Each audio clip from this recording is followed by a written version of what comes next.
ನಿಂತಿರುವ ಶೃಂಗಾರಹರನೇ.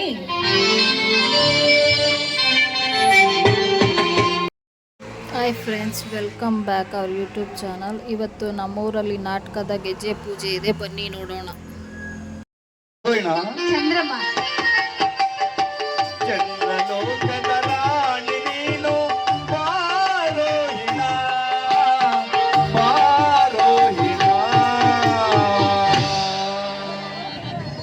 ಪ್ರೇಮದೇವಿ, ನಿನ್ನ ಪ್ರೇಮ ರಸದಿಂದ ಕೂಡಿದ ಈ ನಿನ್ನ ಪ್ರೇಮ ಗಾನವು ನನ್ನ ಹೃದಯವನ್ನು ಹೊಕ್ಕಿ ಕೋಗಿಲೆಯ ಕೊಕ್ಕಿನಿಂದ ಕೊಕ್ಕಲ್ಪಟ್ಟ ಮಾವಿನ ಹಣ್ಣಿನ ರಸದಂತೆ ಸುರಿಯುತ್ತಿರುವುದಾ ನಿನ್ನ ಪ್ರೇಮ?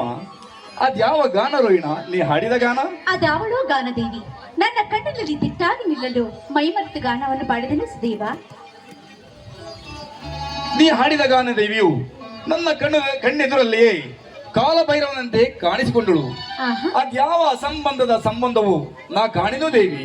ಸಂಬಂಧವು ಅಸಂಬಂಧವು ಚಂದ್ರಲೋಕದ ಗತಿಯೇನು ದೇವ? ಆ ವಿಚಾರ ನಿನಗೆ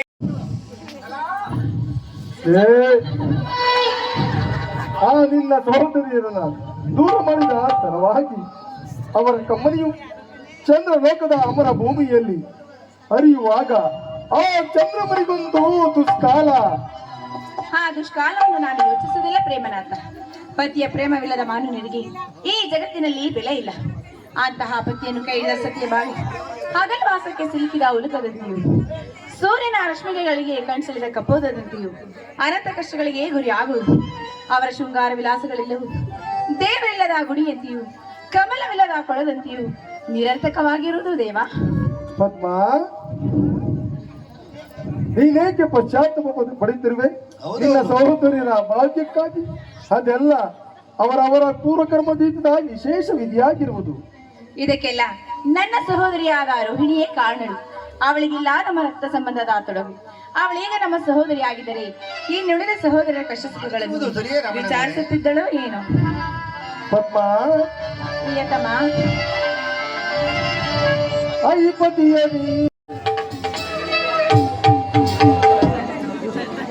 ಪದ್ಮ, ಪ್ರಾಣೇಶ್ವರ,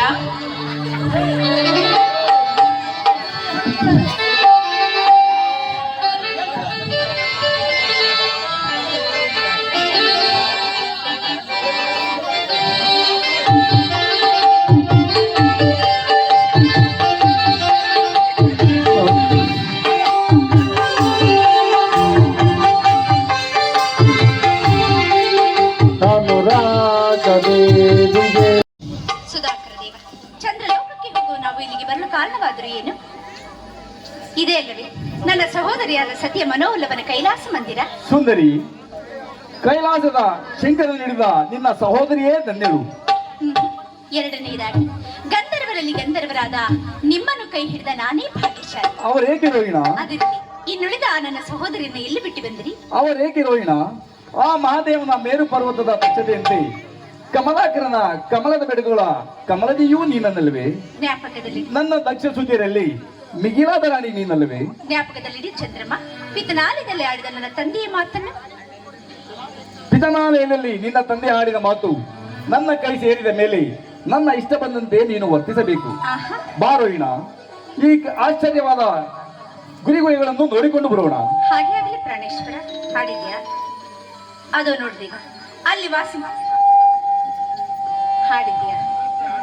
ಹಾಡಿದ್ಯಾ?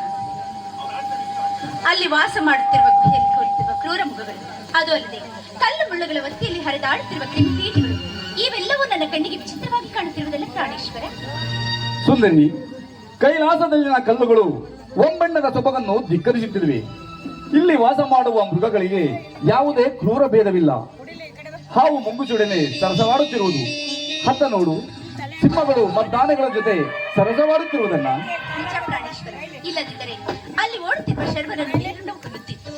ಸರಿಗಮ ಪದನಿ ಎಂದು ಸಪ್ತಸ್ವರಕ್ಕೆ ಮರಳಾಡಿದ ಜಿಂಕೆಯನ್ನು ಬೇಡರು ಕೊಲ್ಲುತ್ತಿದ್ದರು. ಇದು ಯಾವ ವೈಚಿತ್ರವೋ ನಾ ಬೇರೆ ಕಾಣಿದೇವ? ಇದು ವಿಚಿತ್ರವಲ್ಲ ದೇವಿ, ಇದು ವಿಕಾರವಾದ ಸ್ಥಳವಾದ್ದರಿಂದ ಇದನ್ನು ಕೈಲಾಸವೆಂದೂ ಕರೆಯುವರು. ಇಂಥ ಶಿವಮೇರು ಪರ್ವತವನ್ನು ನೋಡಿದ ಈ ರೋಹಿಣಿಯೇ ಧನ್ಯಳು.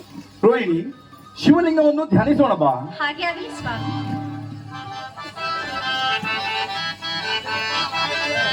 ತ್ರಿಭುವನ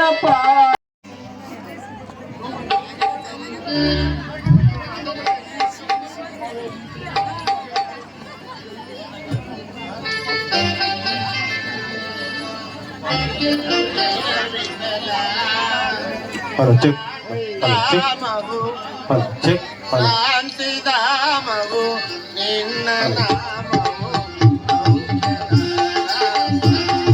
ಹಲೋ ಹಲೋ ಚೆಕ್ ಹಲೋ ಈ ಸುವರ್ಣ ದಿವ್ಯ ಪೀಠಗಳ ಮೇಲೆ ಶೋಭಿಸುತ್ತಿರುವ ನಿಮ್ಮ ಪ್ರಣಯ ಪ್ರೇಮಿಗಳಲ್ಲಿ ಗೋಳಿನಲ್ಲಿ ರಂಜಿಸಲಿ ನಿಮ್ಮ ಪ್ರೇಮದ ಹೂಮಾಲೆ. ಇದರಲ್ಲಿ ಸತಿಯೇ ಮೊದಲನೇ ಸುತೆ.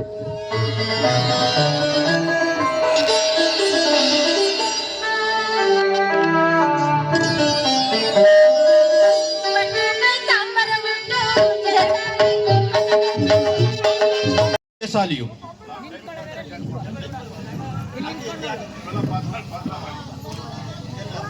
ಇದೆಲ್ಲ ಮೂರು ಮೂರ್ತಿಗಳಾದ ನಿಮ್ಮ ಕರುಣ ಬ್ರಹ್ಮನ ಮಾತು ಕೇಳಿದ್ಯಾ ಜಾಲಬ್ರಹ್ಮ? ದಕ್ಷದೇವ, ಕರುಣವೇನು? ಆಕಾಶದ ತುಂತುರು ಮಳೆಯಂತೆ ಆ ಕರುಣವು ನಿಮ್ಮಿಂದ ಹೊರಬಿಡಬೇಕು ಈ ಗಂಧರ್ವರಿಗೆ. ಹೌದು, ಎಲೆ ಗಂಧರ್ವಪತಿಯಾದ ವಸುಂಧರ, ಎಲ್ಲೋ ಗಂಧರ್ವ ವಸುಂಧರ, ನನ್ನ ಅನೇಕ ಪುತ್ರಿಯರಲ್ಲಿ ಬಹು ಸೊಬಗಿನಿಂದ ಬೆರೆಯುತ್ತಿರುವ ಪದ್ಮಾದೇವಿಯನ್ನು ವಿವಾಹ ಮಾಡಿಕೊಂಡು ಸುಖವಾಗಿ ಬಾಳು. ಈಡೇರಿತ್ತು ನನ್ನ ಮನದಾಸೆ ಪದ್ಮದೇವಿಯಲ್ಲಿ. ಅದ್ಯಾವ ಸಂಬಂಧವೋ ನನ್ನ ಹೃದಯದಲ್ಲಿ ಸುತ್ತಿಗಟ್ಟಿ ನಲಿದಾಡುತ್ತಿರುವುದು. ಸ್ಥಿರನಾಗು ನಿಮ್ಮ ಮನದಾಸೆಯಲ್ಲಿ ಗಂಧರ್ವರಾಜ, ಅಲ್ಲದೆ ಅಲಂಕರಿಸುವ ನಿಮ್ಮ ಮನದಾಸೆ ಎಂಬ ದಿವ್ಯ ಪೀಠದಲ್ಲಿ ಆಗಬಹುದು. ಮಧುವಣಿಗರಾಗು ಚಂದ್ರಮ.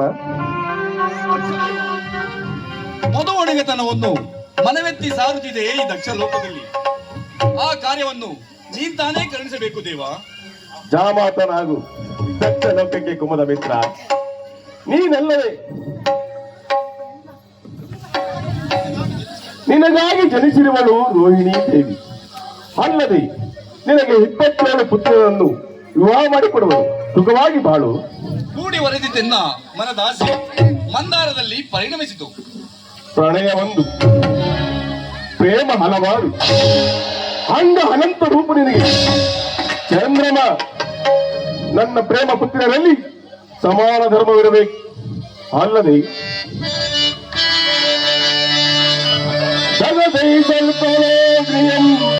ಕಲ್ಯಾಣ ಮಂಟಪಕ್ಕೆ ಈ ಬ್ರಹ್ಮಾಚಾರ್ಯರ ದರ್ಶನದಿಂದ ನನ್ನ ಪುತ್ರಿಯರ ವಿವಾಹ ಮಂಟಪವು ಪವಿತ್ರವಾಯಿತು.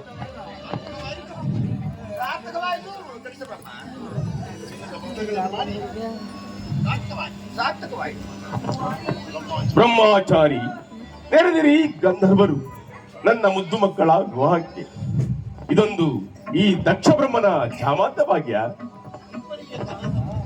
ಮುಂದುವರಿದ ದಕ್ಷದೇವ, ನಮ್ಮ ಮಕ್ಕಳ ಕಾರ್ಯದಲ್ಲಿ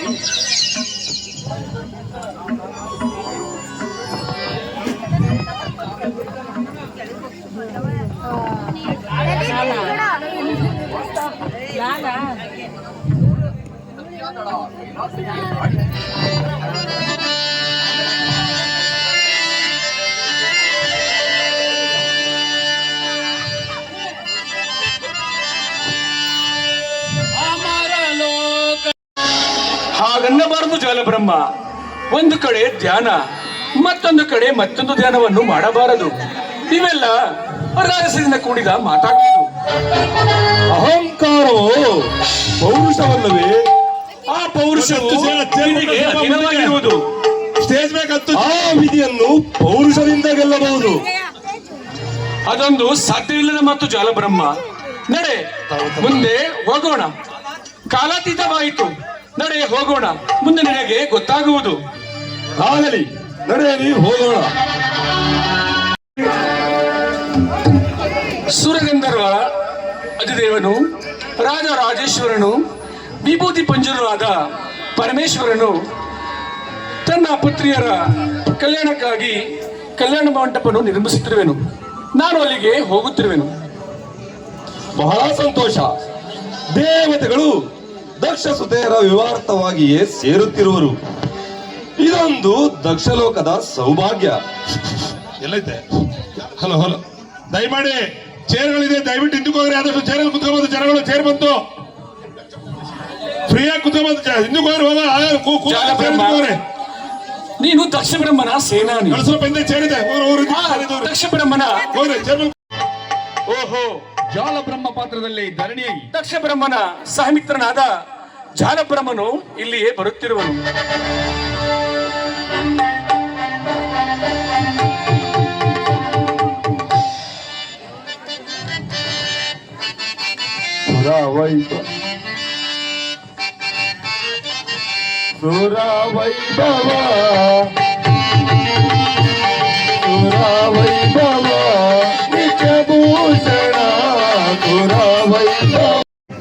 ಯಾರು?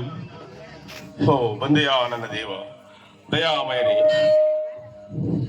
ನನಗೊಂದು ಸಂತಾನವನ್ನು ಕರುಣಿಸು ತಂದೆ. ನಿನ್ನುದರದಲ್ಲಿ ಸಂತಾನ ನಿನಗಿಲ್ಲ ದಕ್ಷ ಬ್ರಹ್ಮ. ಆದರೆ ನಿನ್ನ ಭಕ್ತಿ ಎಂಬ ಗಿಡವು ಹೂ ಬಿಟ್ಟು ಕಾಯಾಗಿ ಅನೇಕ ಹಣ್ಣುಗಳಿಂದ ಕೂಡಿದ ವೃಕ್ಷವಾಗಿರುವುದು.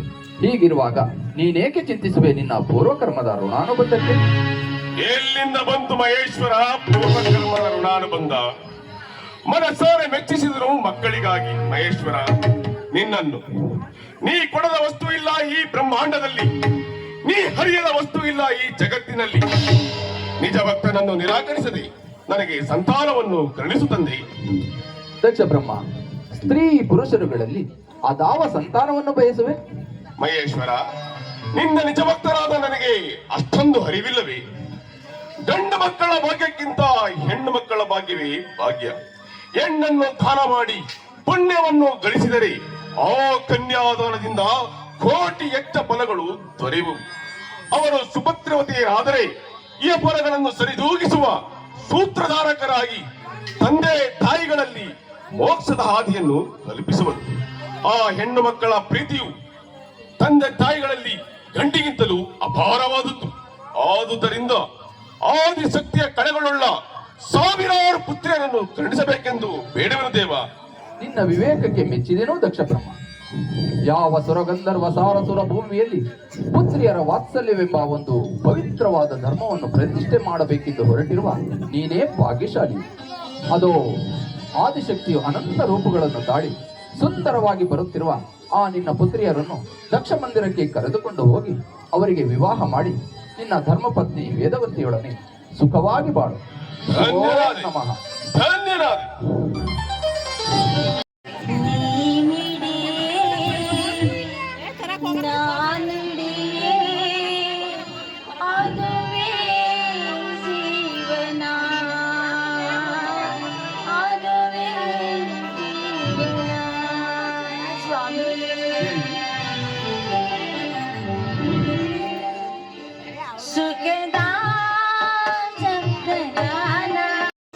ಈಗ ನನ್ನ ಮಾನಸ ಬ್ರಹ್ಮನಾದ ದಕ್ಷನು ಜಗತ್ ಸೃಷ್ಟಿಗಾಗಿ ಮಕ್ಕಳನ್ನು ಬೇಡಲು ಉಗ್ರ ತಪಸ್ಸನ್ನು ಮಾಡುತ್ತಿರುವನು. ನೀನು ಅವನಲ್ಲಿಗೆ ಹೋಗಿ ನಿನ್ನ ಮಾಯೆಯನ್ನು ಬೀರು. ಅದರಲ್ಲಿ ಅವನು ಜಯಶೀಲನಾದರೆ ಅವನಿಗೆ ಬೇಕಾದ ವರಗಳನ್ನು ಕೊಡುವೆನು. ಆ ನಂತರ ನಾನೀಗಲೇ ಬ್ರಹ್ಮಾಂಡ ಅಸ್ಥಳ ಪರ್ವತಗಳ ಕಲಶಪ್ರಾಯವಾಗಿರುವ ಕನಕಾದ್ರಿಯಲ್ಲಿ ಓಂಕಾರಪತಿಯಾಗಿ ನೆಲೆಸುವನು.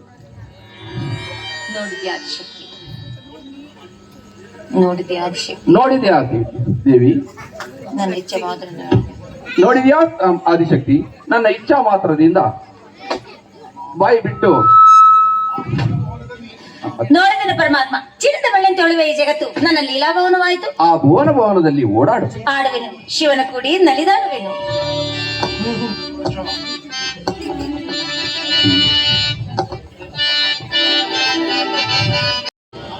ಆ ಕುಗುಡ ಪೀಠದ ಮೇಲೆ ನೀಲಾಂಬರವನ್ನುಟ್ಟು ನಂದನವನದ ನೀಲಹಸ್ತಿಯ ಮೈಬಣ್ಣವನ್ನು ಧಿಕ್ಕರಿಸುತ್ತಿರುವ ಆ ಬ್ರಹ್ಮಯೋಗಿಗಳೇ ನನ್ನ ಮಾನಸದಿಂದ ಉದ್ಭವಿಸಿದ ಸಾತ್ವಿಕರು, ಅತ್ರಿ, ನಾರದ, ವಶಿಷ್ಠರುಗಳು.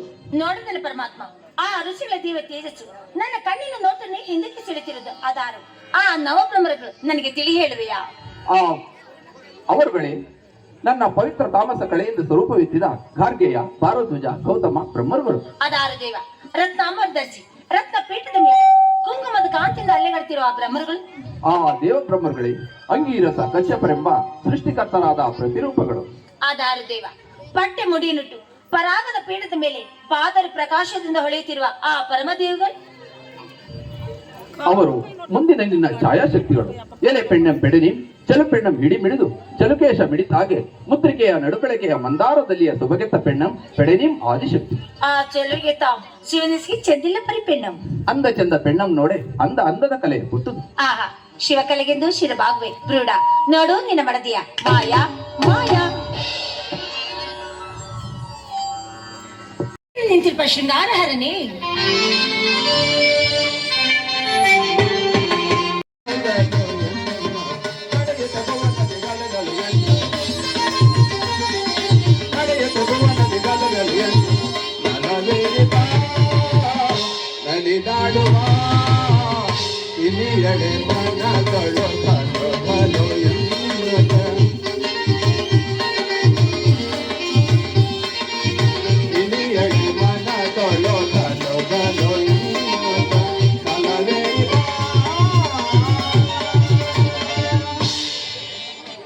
ಮರೆಯಾಗಿ ಮಾತನಾಡಿದ ಪರಮಾತ್ಮ ಅದೇಕೆ ರೂಪಾಕಾರನಾಗಿ ಮೈದೂರಿದೆ?